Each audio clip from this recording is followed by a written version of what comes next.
Hello guys, in this video I am going to show you how to enable news and offers in the EasyJet application.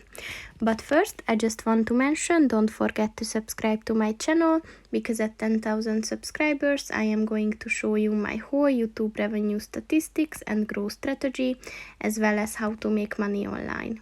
Let's jump into it. First of all, open the application on your phone. And then click on the three lines at the top of the page on the right. And then click on the communication settings button.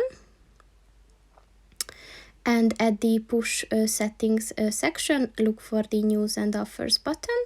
And in order to enable that, click on the white circle next to it. And once it turned orange, this function is enabled. So that's pretty much it for this video, guys. See you in the next one. Goodbye.